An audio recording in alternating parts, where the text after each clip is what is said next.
This is VSiN, the sports betting network. This is the VSiN Morning Line on VSiN, the sports betting network.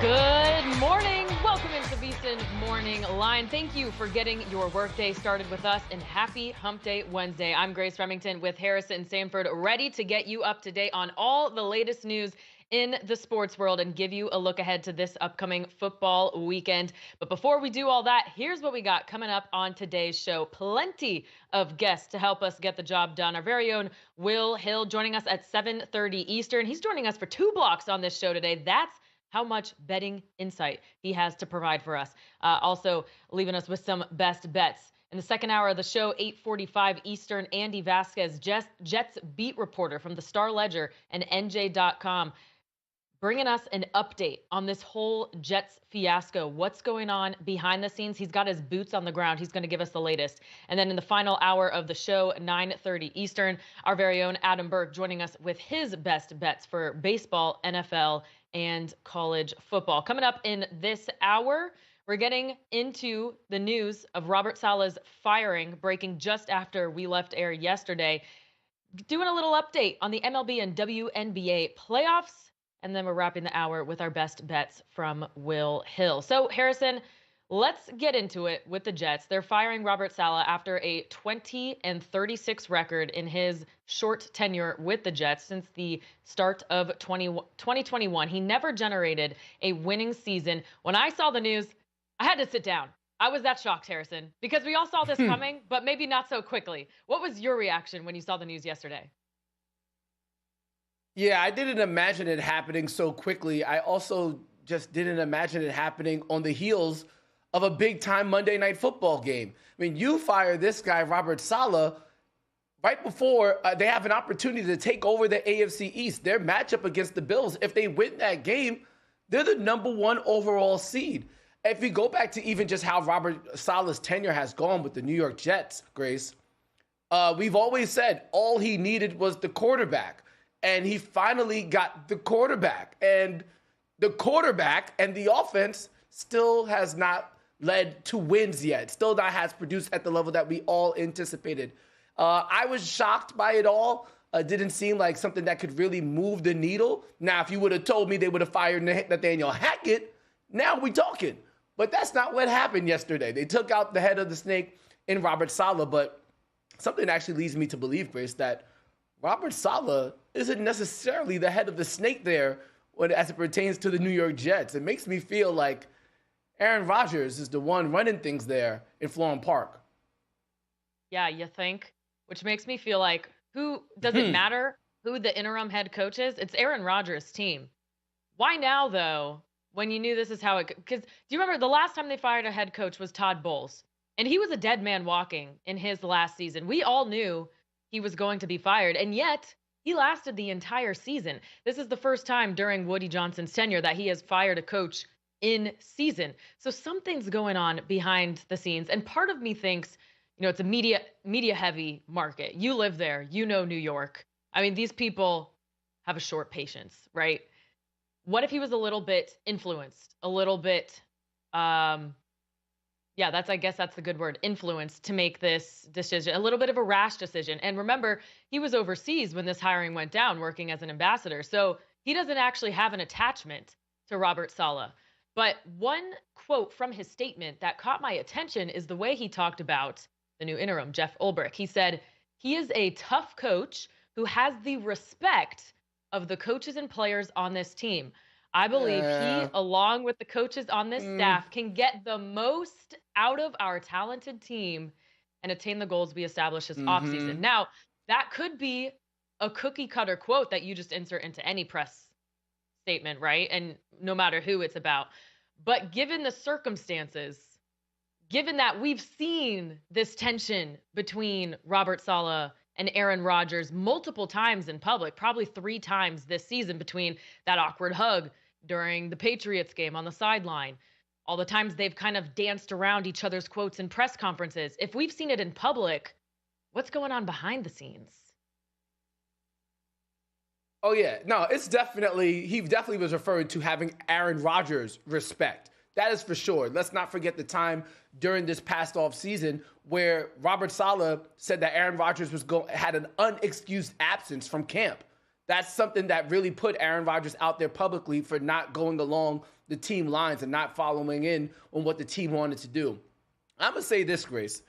In all of this, I almost feel like I want to be Aaron Rodgers' friend because that man is loyal. I mean, he has held down Nathaniel Hackett time after time after time. Let's flash back a couple years. Nathaniel Hackett, the guy who's orchestrating this abysmal New York Jets offense, was actually given a head coaching job with the Denver Broncos. And there's a lot of belief that he got the job because he was going to deliver Aaron Rodgers. Well, that did not happen.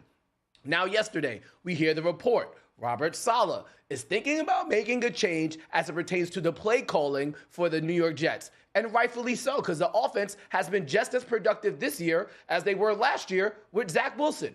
Seems to make a lot of sense to me. Make a change there. Oh, and then 5 minutes later, we hear that Robert Saleh is out the door. If there is one thing about Aaron Rodgers, he is going to hold Nathaniel Hackett down. And for that, Grace, I truly commend him. I truly do. That is what a friend is supposed to do. Again, I want to be his friend. The problem is we are not grading Aaron Rodgers in his ability to be a friend.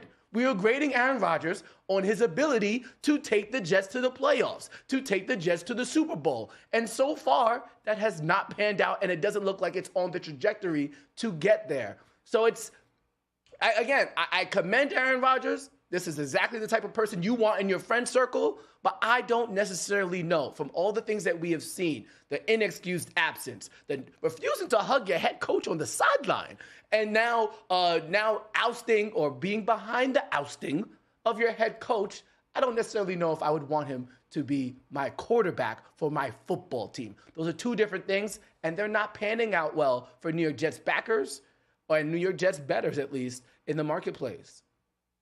Okay, well, we'll get into the betting side in just a minute. But another thing that stood out to me, Harrison, because you're talking about Aaron Rodgers as a friend versus a quarterback, leader of this team. That Quincy Williams quote that we played at some point last week, or maybe it was this Monday, everything blends together at this point. Quincy Williams, captain of the team, isn't necessarily so bold. So when he used that word, accountability, we need to hold people accountable from top to bottom. Who had used that word earlier in the week? Aaron Rodgers. Now, we don't know who Quincy Williams was referring to when he used that word, but we know who Aaron Rodgers was referring to. And he was talking about Robert Saleh, who created the whole cadence problem and tried to backtrack, right? Tried to spin his way out of it. He created that problem. So when you hear other players using buzzwords that Aaron Rodgers did, it makes me feel like Saleh didn't have the locker room, and that's why this change had to be made. Now, you mentioned the offense hasn't been going like it should have, right? That's legitimate, right? There have been mistakes, and that's on these wide receivers who are dropping balls. That's on Garrett Wilson. That's on Aaron Rodgers and their turnovers. But they have had to play behind after not scoring early in games. And when you're not having success in those scripted drives to start the games, that's bad preparation. That's an indictment on the coach. They've been an undisciplined team with penalties. That's on the coach and in preparation. It doesn't excuse the poor play on the field, but I do think there's a trickle-down effect when there's bad leadership. And think about, I think people watching or listening at home can relate. If you have someone in your office, we spend a third of our lives at work. If you have someone in office who brings the energy down, there is a trickle-down effect. It affects your happiness. It affects your productivity. So maybe, and this is not me reporting, but just reading between the lines here, maybe Aaron Rodgers and Robert Saleh's relationship was so toxic in the workplace that he had to go, and we're going to see a more productive team now. Yeah, that very well might be the case, and that's a shame if that was the case. Aaron Rodgers, if that's the case, then it would seem as if Aaron Rodgers just didn't want to be held accountable, didn't want to necessarily meet Robert Saleh halfway through. Again, I go back to the fact that he didn't show up for camp. And Robert Saleh called them out for it because you're supposed to be at camp. We lost. We didn't even get to see you play last year. We know you're on your last legs here in the NFL. Hey, bruh, you need to be in camp. So I could understand if that's why Woody Johnson wanted to make the move. He just didn't see that relationship being, symbiotic, which is unfortunate. But the blame, while some of it has to go to Robert Saleh, you're the head coach. That is your record. You are responsible. Some of that responsibility has to go to Aaron Rodgers as well. The offense has not been dynamic at all. Nobody else is involved in that offense outside of Garrett Wilson, and Breece Hall is nowhere to be found. So Robert Saleh getting fired in general, I don't think I would be surprised if it happened at the end of the season. But at the end of the day, for it to happen now, when you could squarely look at this Jets offense and say, this is the problem. Nathaniel Hackett or Aaron Rodgers or a combination of the two are not delivering their end of the bargain. It really makes us now look at Aaron Rodgers and say, hey, man, the guy that you wanted out apparently is out. It's on you. What you going to do about it? By the way, the Super Bowl odds for the Jets have not changed. They're still listed at 30-1.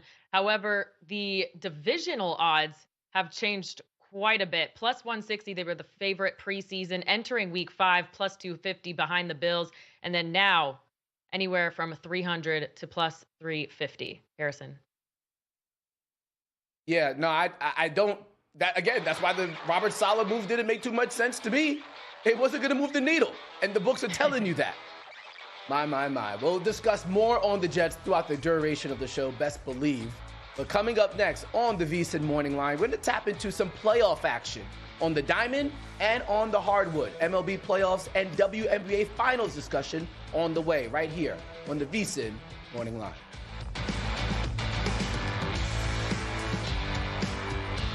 Time. There's nothing more valuable. It's what drives everyone to make the most of every moment. We celebrate living large in the now. In a city where time disappears, we create experiences that electrify the soul and memories that will last forever. We go big, we go all night, and here, everyone is invited. So get loose and get loud. This is Circa. You'll have the time of your life. Coming up Wednesday on Follow the Money, 4 playoff games in Major League Baseball, college football game, and we go over NFL news with Sal Pal and Rich Gannon. Follow the Money weekdays, 4 to 7 Eastern on VSiN, the Sports Betting Network. Want to see who at VSiN is on a hot streak? Go to VSiN.com/picks to see all the selections and weekly leaderboard of VSiN hosts, writers, and guests. Become a VSiN Pro subscriber and get every pick sent to your inbox daily. Just head to VSiN.com/pro. So, Paulie, have you had a chance to read the VSiN Daily yet? Yeah, came in at 3 a.m. What's Bill doing up that late? Well, rumor has it starts off with a 12-hour meditation session. Then he just pours himself over film and live TV, really focusing and taking it all in. Bill's in with the biggest insiders, talking trade secrets, strategies, the whole nine, absorbing the info. And then and only then can the writing process begin.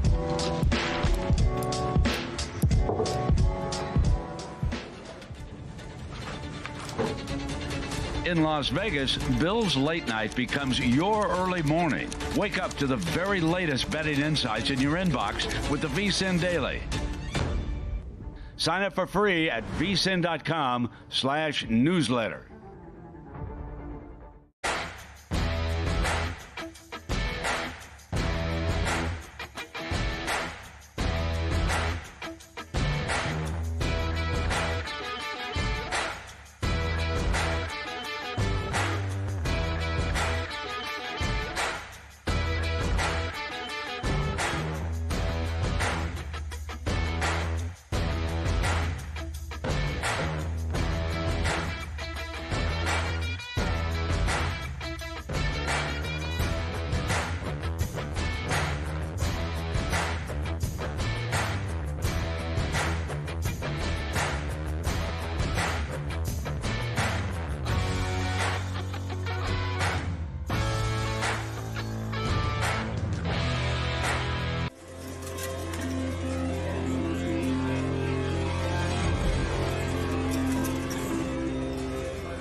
You're watching the VSiN Morning Line right here on VSiN, the Sports Betting Network.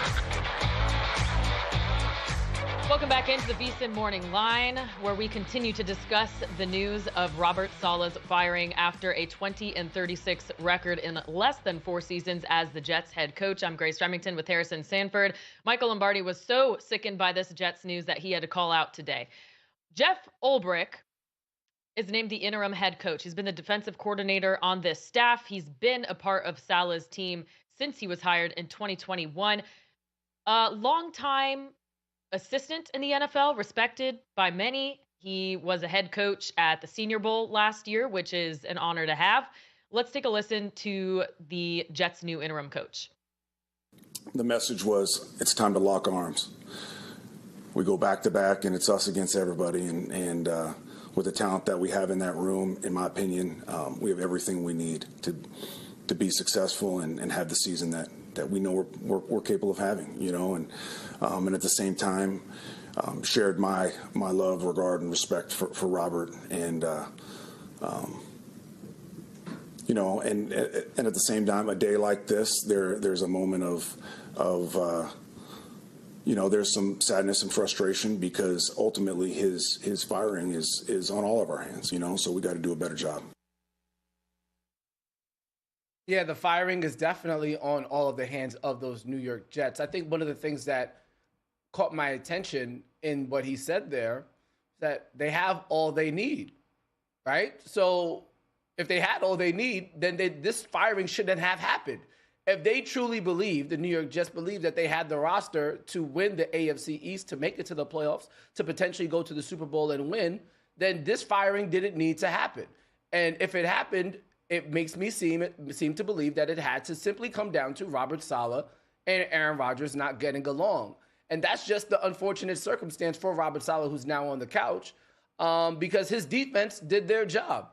Despite the fact that they were still struggling in some aspects of the game, they weren't the best rush defense. They were still producing at a high level overall as a defense. It really comes down to the offensive side of the ball, where they were not holding up their end of the bargain.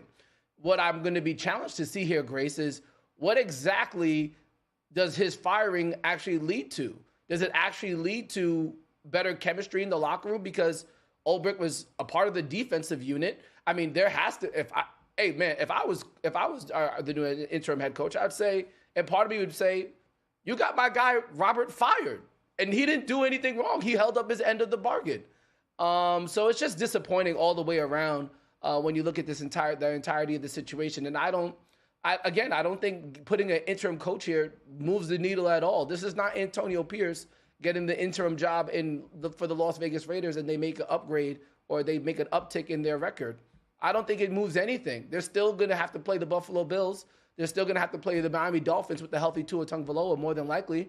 And if Nathaniel Hackett is still running this offense, there's still going to be a lack of motion. There's still going to be a lack of exotic plays. So what changes other than the title of the head coach? I don't think too much. Right. Well, now Jeff Ulbrich has a 12-game audition to win the full-time spot. So I don't think he has time to be bitter about them letting go of his guy, Robert. But you brought it up. That's what true. needs to change? You have to modernize the offense. We need to run pre-snap and at-the-snap motion. You need to run play action. You need to use different formations. You have to win on the outside with Garrett Wilson. Or if you don't want to make those changes, you could sign a very big wide receiver who's looking to be traded right now. Oh, boy. Devontae Adams. Why not, Harrison? Why not? You have to make Rodgers happy because you've invested in him. Tell me, what would Adams bring to this team? Hey, listen, I understand if the Jets would do it. I totally understand. This is a guy that Aaron Rodgers is familiar with. You've already catered to Aaron Rodgers by getting Alan Lazard there. You already catered to Aaron Rodgers by bringing Nathaniel Hackett there. So from the Jets standpoint, and even if you have to give up draft capital, we understand with Aaron Rodgers' age, if you're going to go for it, you might as well go for it. I have no problem if the New York Jets make this move. My question would be to Devontae Adams. is this really how you want to end your career? You supposedly want to lead the Las Vegas Raiders because you want to end your career on a high note. You want to potentially win a Super Bowl. What about this roster and what about this playbook? What about this franchise makes you believe that they can actually get to the promised land? The fact that they haven't to fire their head coach in the middle of the year. The fact that that Robert Saleh felt so compelled to change play callers in the middle of the season. That would not lead me to believe that this team is going to go all the way to a Super Bowl, let alone make a playoff spot per se or win the division. If I'm Davante Adams, I have to look elsewhere. If that's what I truly want, if I truly want an opportunity to play in the playoffs and want to do it with a full sense of confidence, I'm sorry, I'm not going to be the best friend to Aaron Rodgers or Derek Carr. I got to take care of me and my football career. There's other places out there, i.e. Buffalo, would be a great opportunity for Davante Adams versus what they got going on in Florham Park, Grace. I get it from Davante Adams' standpoint, but I feel like you do have to take the moves the Jets are making at surface level. They are in win now mode. We knew that in the offseason with all the acquisitions and changes they made. If the goal is to win the division and make the playoffs, if you're the Jets, you got to go out and get him, because right now, Allen Lazard is your best wide receiver, which sounds crazy to say, but he is outplaying Garrett Wilson despite all the drops. But that's who Aaron Rodgers is most comfortable with at this point. And if the Jets are in win now mode, Adams could make them better in the short term. Now, given all that, and we'll probably get that news coming out in a few days. It feels like we're reaching ahead with that now. I mentioned it in the other block, futures line movement for the Jets. None in the Super Bowl market. Their odds are still 30-1. That's about where they were preseason. I mean, right before the season, they were 20-1. They obviously got longer as through 5 games. Division odds. Entering week 5, they were plus 250 behind the Bills. They are now listed at plus 300 is the shortest odds I'm seeing. I'm seeing plus 350 at other places. Given how competitive, aka not so competitive, this division is, because the Bills have some weaknesses too, Harrison, do you think it's worth a flyer backing the Jets in this divisional race here? No, I'm not doing it. I'm not trusting what they have going on. Even if you bought in Davante Adams, that doesn't change the offensive line, Grace. Like, Aaron Rodgers has still been under pressure the last 2 weeks. 2 weeks ago, he had 14 quarterback hits or 14 quarterback pressures. I think it was 11 this past week. He told the media after the game that he felt things make sounds as he went to the ground when he was tackled. No. I would not be doing that bet. Yeah, that is true. But no, I would not be doing that. I think, honestly, Grace, while they sit around and enjoy their bye week, maybe I entertain a Miami Dolphins ticket. If Tua Tagovailoa is coming back from a concussion, that might be really where the value is. I don't think there's any value in the New York Jets. I think the value might be with the Miami Dolphins. If you ask me who's more likely to win the division, it would either be the Bills or the Miami Dolphins. I don't think what we've seen from the Jets here is all of a sudden going to change. I don't think a team is going to all of a sudden change up the playbook. They're not all of a sudden bringing in Sean McVay. They're not bringing in Kevin O'Connell. They're not bringing in Kyle Shanahan here. Nothing. How much can they really change from how monotonous this offense has been? Nah, I can't do it. Not with my money. That's for sure. Okay, not taking a part in the division odds is fine, but I want to get to the win total here because I backed them on their preseason win total at 9.5, taking the over. It has now dropped to 8.5, plus money to the over, plus 110. The fact that the sports books, who are brilliant traders who have all the advanced metrics at their disposal, has dropped this total just one game. Despite, look at all the other dysfunctional offenses we've seen in the NFL. We talked about it yesterday. We see teams, their win totals have been dropping by 4 whole games. Jets have only dropped by 1. What does that tell you about how the market views this team? So I'm still confident in the over. They have an easy schedule, still have an elite defense, top 5 in all the efficiency metrics. The offense will get better. Remember, this team won 7 games last year behind this defense. This still is a better team. Dysfunctional right now? Sure. but they will get better. And that starts Monday night against the Bills. It's an emotional spot. When you see a coaching change, oftentimes that provides a spark. The team rallies behind, I guess it'll be Aaron Rodgers at this point. I don't know who else they're rallying behind. The fans still care. You know that's going to be a loud home field advantage. Matchup-wise, too, I think it's a good one for the Jets because Buffalo has allowed the third highest rushing yards per play, 5.7 yards a pop in the NFL on designed runs over the past 2 weeks, which means it could be a good time to recommit to the run game here. Run plays to pass plays has decreased dramatically from weeks 1 through 3 to weeks 4 and 5 for the Jets. Not sure the reason for it, but they have two of the best backs in the AFC in Breece Hall and Braylon Allen. Recommit to it now. Plus, Josh Allen has a winning record against the Jets, but he has not been good facing that defense. So I think this could be a good spot to start backing the Jets. All right, coming up next, more NFL news. Drake May starting against the Texans. They're off.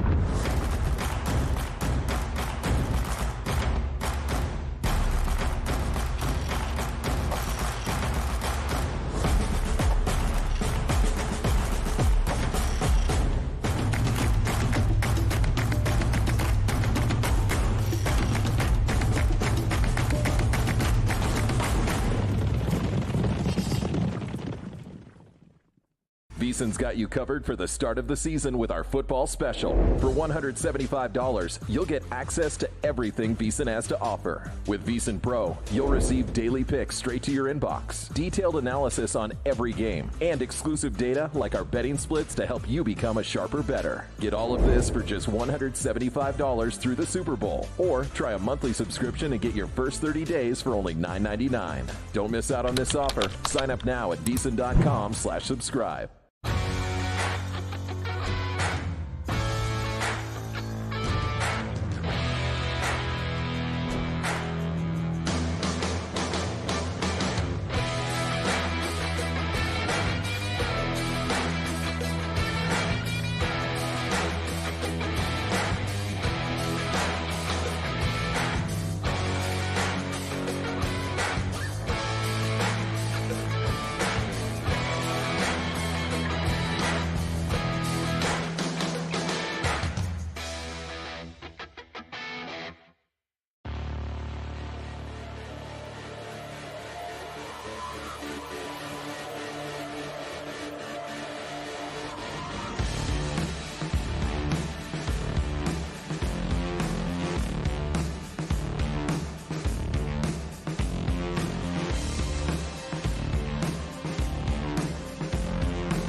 This is VSiN, the sports betting network.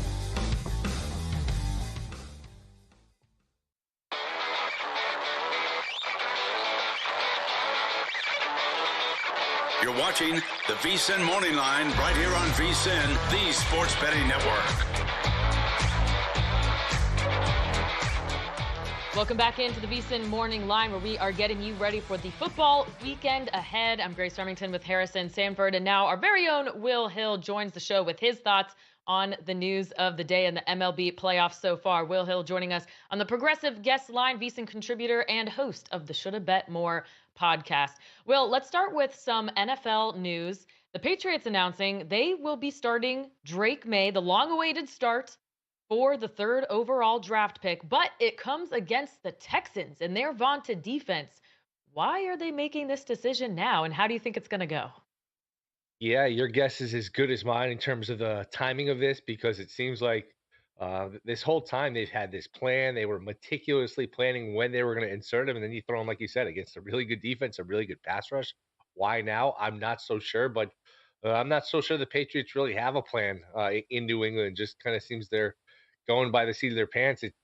It sounds like there are people in the locker room, at least this whole time. There's been a May camp where people, that watch practice or the players during practice want May to play because they feel like, look, there's obviously more upside with May than Brissett at this stage of his career. At his age, we know what he is. So we'll see how it goes. I mean, I don't expect it to go well. He's not working with a lot in terms of the offensive line or receivers. I will say from a betting perspective, I'm not dying to lay 7. And boy, these teasers, and I know usually not the best idea to tease on the road.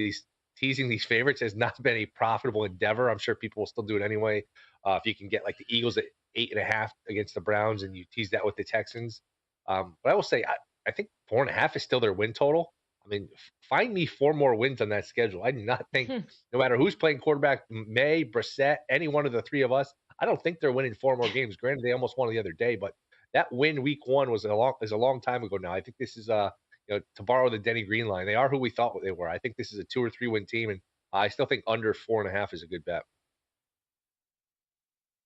Keeping with the theme of quarterbacks, we found out that Derek Carr is going to miss a couple of games with that oblique injury. Will, what are your thoughts on the Saints now going forward, whether it pertains to their division odds or even just of this upcoming Sunday, where they're now getting 3.5 at home against the Tampa Bay Buccaneers? Yeah, I mean, obviously it's a major hit, even though, regardless of how you feel about Carr, and he's always left me feeling lukewarm. He's okay. He's one of these guys, middle of the pack, where, you could do worse than him, but can you really win with him? I'm not so sure. I mean, he's been in the league over a decade now, and played in one playoff game and never won a playoff game. He's kind of just a guy. Hader's okay. I remember from college. Now that's lower level of competition at Fresno State, and who knows if that carries over here to the NFL, but he was very well coached in that system under Tedford. I think I don't look at him as being hopeless, but obviously it's a downgrade, and we're seeing the market agree with that. Where Saints are now, I think they were laying 2 to Tampa at home. Now they're getting 3.5. This is a hit. I mean, life comes at you fast in the NFL, because it wasn't that long ago they were the toast of the league, 2-0, scoring 1 million points against Dallas. Now season's on the brink. I know that's one of the more wide open divisions, but at 2-3, if you lose this at 2-4, Atlanta's playing well. This would be a division loss to Tampa. The season is quickly getting away from the Saints, and I'm sure we're going to talk about Saleh here in a minute. You wonder how many more losing seasons, how many more losses Dennis Allen can handle, because you look at that resume, it hasn't been overly impressive, and you feel the season kind of slipping away here from the Saints. Will, I'm glad you brought up the line, because I was going to ask you, how do you cap this with the change at quarterback? Because Derek Carr is replacement level. I don't think he's worth a point to the spread either way. And yet we have seen this line movement moving from Saints -2 to 1.5. They've been bet up to 3.5 now as a dog. I mean, you would think it would go their way, given that Tampa is having to relocate and all the chaos that comes with that. Yeah. But whether it's Spencer Rattler or Jake Haener, it does feel like a bit of an overreaction when it comes to this spread. Yeah, which is normal. People are going to bet against the quarterback they've never heard of, they've never seen, and the book is almost the line is daring you to take that quarterback, because maybe he's okay, maybe you find lightning in a bottle and he's competent, but there's a chance that, hey, I mean, the quarterback playing this league is not very good, and the backups are not very good usually, and they're just daring you, hey, you take this kid and you take your chances. If anything, look, I think sometimes the NFL you have to be a little bit contrarian and just bite the bullet and plug your nose and take the points and hope the backup plays well. I don't see there's any value on Tampa. It'd actually be New Orleans or pass for me. It's just it's tough to back a quarterback you never saw. I mean, we saw him for a handful of throws the other night. He didn't look awful, but he didn't look overly impressive either. Well, can you give me your reaction yesterday to the news of Robert Saleh getting fired, just as a football fan? And then I'm curious what your reaction was as a bettor. Were there any markets that you immediately thought of that can be impacted? Any markets that you want to jump in on because of that news? No, I was a little surprised. I did think it was long overdue. I mean, look, he's been there. This is the start of his 4th year. They've never looked overly well coached. It's almost like he's a defensive coordinator playing the role of head coach, and people that make excuses for him. Well, his defense is fine. The offense, he has nothing to do with. He's the head coach. He's got to coach the whole team, and they just never looked well coached. I would have liked it more for the Jets if Hackett went with him or Hackett got stripped of his duties. I don't know that this is a fix-all. I think that's what we're talking about. Yeah, I mean, we've seen this in the past though, where teams do get a bump when the head coach is fired for whatever reason. They rally around the new guy, or they get put on notice. They got rid of the coach. If they got rid of the coach, they can get rid of me. So there's a natural, I think, sort of enthusiasm. Everyone gets a little bump, but I don't know that it fixes everything because I mean, a lot of their problems is, Rodgers. And I was high on them coming into the season. It looks like I'm going to be wrong. We'll see. There's still time because if they win this game, all is well maybe, and they're in first place. As crazy as that sounds, but Rodgers is limping around. Went into last game with a knee injury, suffered an ankle injury. It's just.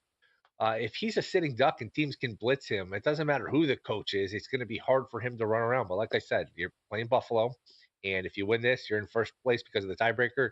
Maybe Adams at some point is going to be traded. There keeps being you keep reading these hints of it might be today, it might be tomorrow. At some point, he's going to go somewhere.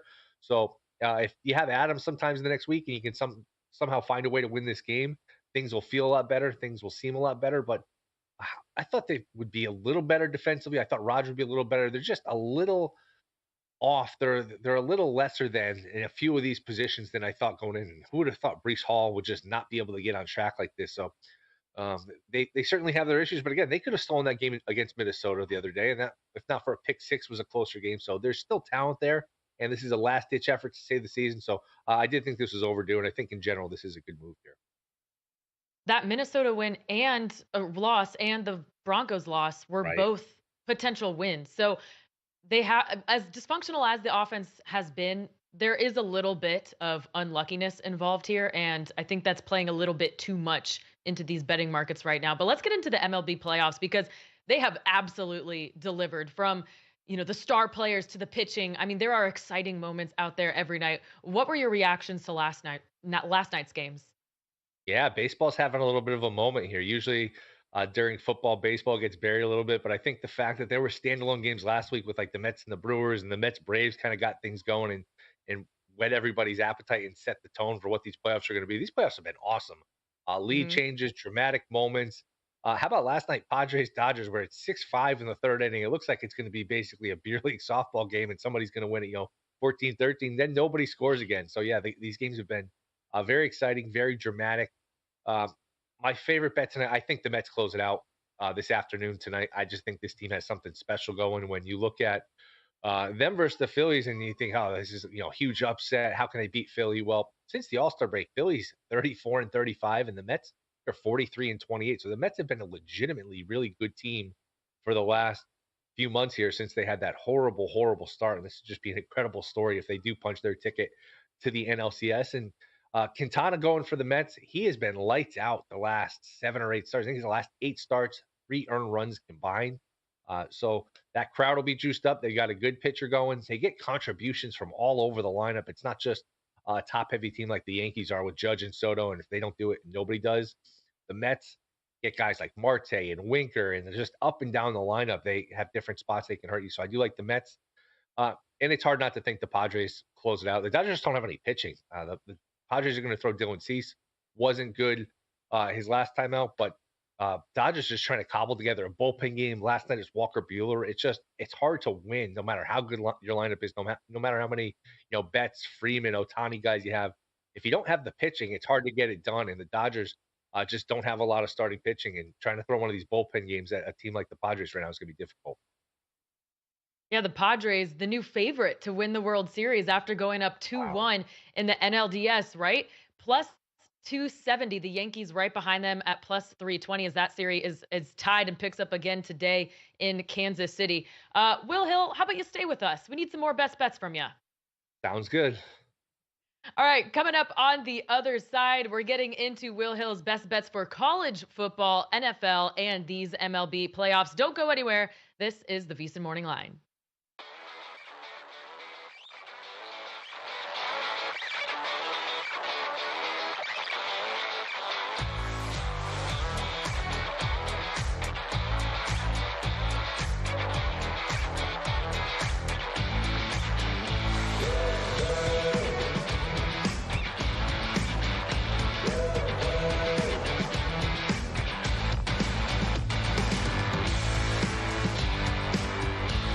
In the heart of downtown Las Vegas, a sports oasis awaits. Stadium Swim, the ultimate outdoor amphitheater, built for the ultimate sports fan, with a colossal screen that brings the game closer than ever.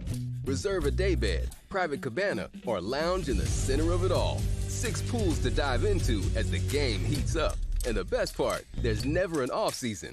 Open 365 days a year. Stadium Swim, it's always spectator season.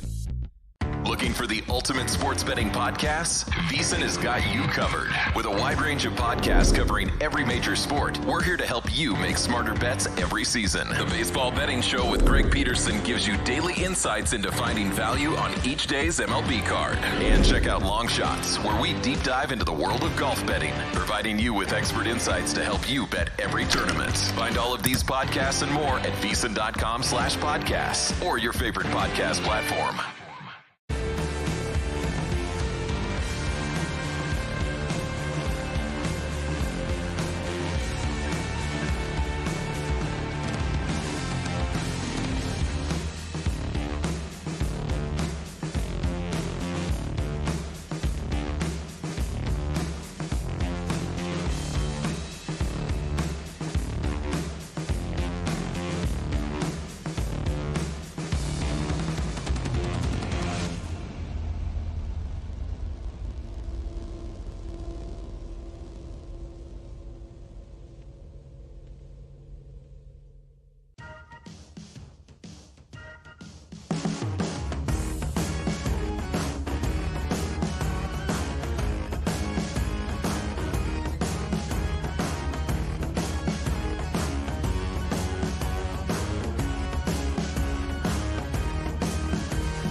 You're watching the VSiN Morning Line right here on VSiN, the Sports Betting Network.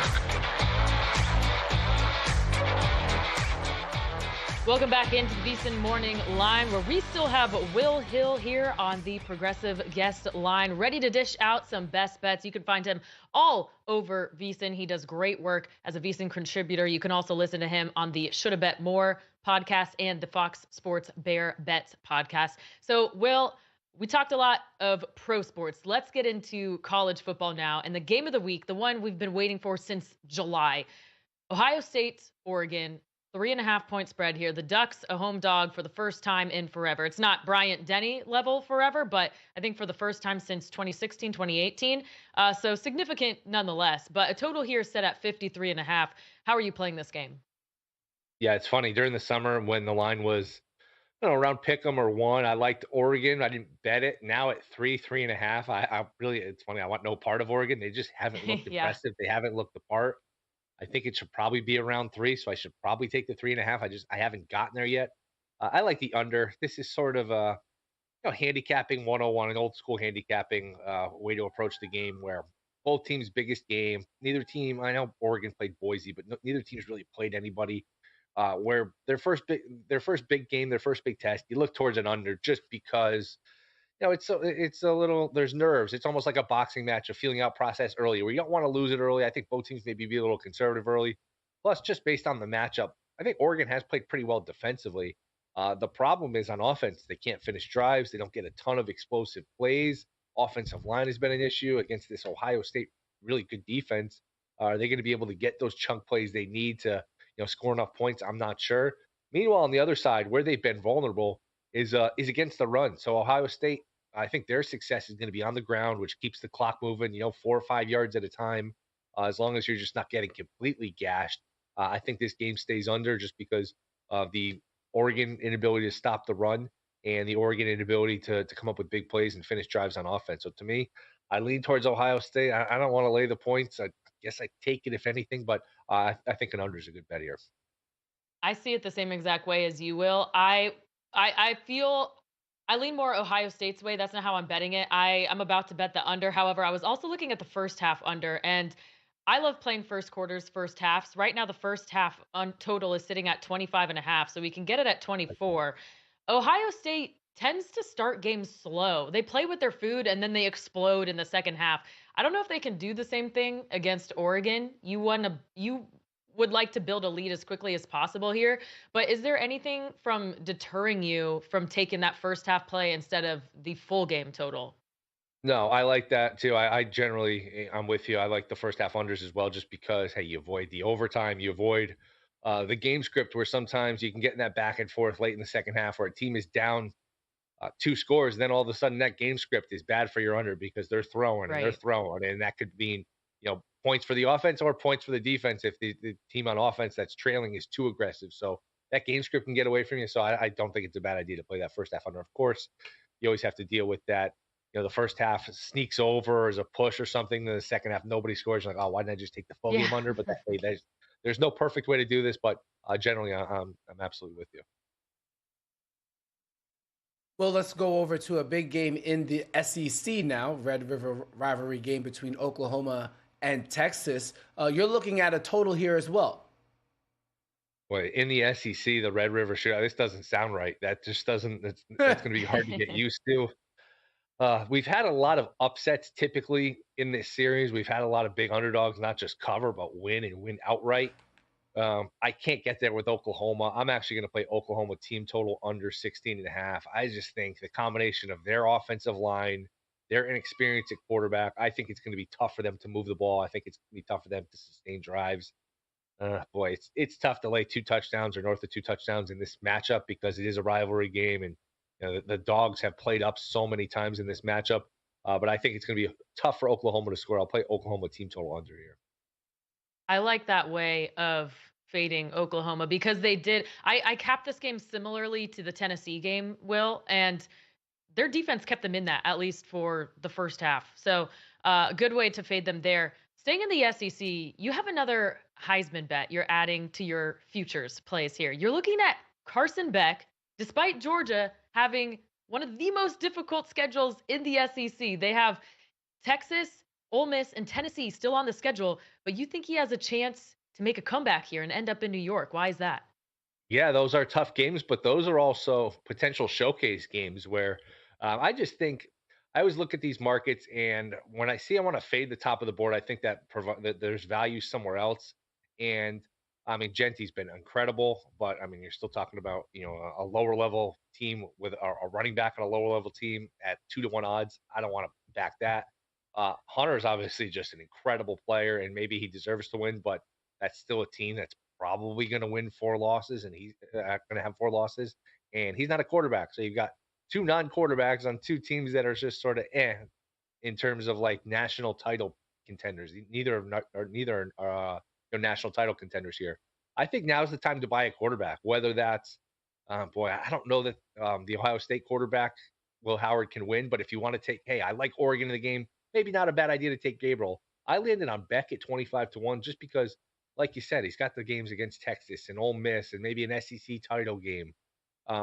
And those are showcase games. And I just think with these markets, recency bias really plays in, where if he lights those teams up and he wins, all of those games or 2 of those games, those 3 games, you can erase what happened early on. You can erase some of the poor performances early in the season against Kentucky, which all of a sudden doesn't look as bad, or against Bama, which, look, he didn't play well, but he still ended up with 350-something yards. So there's still a long way to go. I think people get caught up in the first month, the first 6 weeks.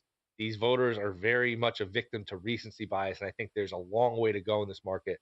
This market right now, these odds, that's not going to look the same in a month or 6 weeks. These markets change, and they change rapidly. So I think now is a good time to buy low on whatever quarterback you think has a shot. Ewers is another one. Hey, if Ewers has a few opportunities to make a splash here, I just think now is the time to look for a quarterback. Well, let's jump over to the NFL. And I'm taking a look at the betting splits here. And 76% of the tickets and roughly 76% of the money is in on the Cincinnati Bengals, -3 at the New York Giants Sunday Night Football. And I find it so interesting because it's the New York Giants that were the team that went on the road this past week and beat a Seattle Seahawks team. So how do you make sense of it all? And where are you laying in this game? Yeah, I mean, people are going to see the Bengals and Burrow. And look, the public loves offense. People love offense.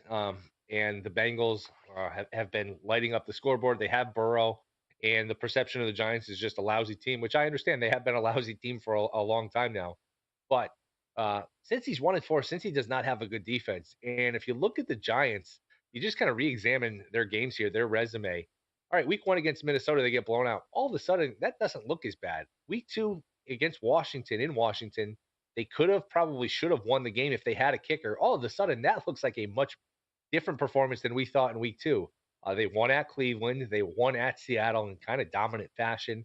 And they hung around that game against Dallas. That was a coin flip game. They probably could have won that game with a play here or there. So this Giants team maybe is not as bad as we think. I think Dable can really, really coach. I mean, if you look last year, the fact that they won 6 games with Tommy DeVito is a borderline miracle. Obviously, his first year, he won Coach of the Year. I just think this Giant team, and there's a 3.5 out there, like -115 or so. I think there's value on the Giants. I just don't know that the Bengals, with that defense, are in a position to be laying 3.5 on the road against anybody. So I think the Giants are undervalued now. I will take the New York Giants plus the 3.5. The Vikings began this season with a preseason win total of 6.5. That has since jumped to 12.5, as they are the only team in the NFC sitting at 5-0. You have a futures play on them to be the -- 1 seed coming out of their conference. Why do you like them in that spot? Yeah, they are one of the very rare, just come out of nowhere teams that look like they're legitimate. They're undefeated. They've got a decent lead over everybody. Probably the 2 best teams in the NFC, if you don't want to count Minnesota, or San Francisco. Well, San Francisco is not getting the 1 seed. They've got 3 losses, and Minnesota beat them head-to-head. There's just not enough time to catch Minnesota. The other one's Detroit. Detroit has a really tough schedule. Bills, Texans, the Vikings twice, Green Bay twice. The Vikings have a lot of games against the Cardinals, the Cardinals, the Falcons, the Titans, the Jags. There's certainly a path for Minnesota to win 12, 13 games. As long as they sort of split with Detroit, I think Minnesota, even at 2-1, which looks like a short price, to be the 1 seed, I do think is a solid bet here. Okay, real quick. I know you said you were on the Mets earlier. Oh, I'm sorry, Harrison. I'll just continue. No, you got it. The Tigers series price? Is that what that is? Are you backing the Tigers to win the series? Yeah, I think they can get a split in Detroit, and then it lines them up for Scooble in Game 5, and boy, that's all you need, I think. That's absolutely true. All right, Will Hill joining us with his best bets. You can find him on the Shoulda Bet More podcast and the Fox Sports Bear Bets podcast. Will, thanks so much for joining us. All right, see you. Thanks for having me. All right, coming up next, we are resetting at the top of the hour with news or noise, getting into more of the NFL headlines of the day. This is the VSiN Morning Line.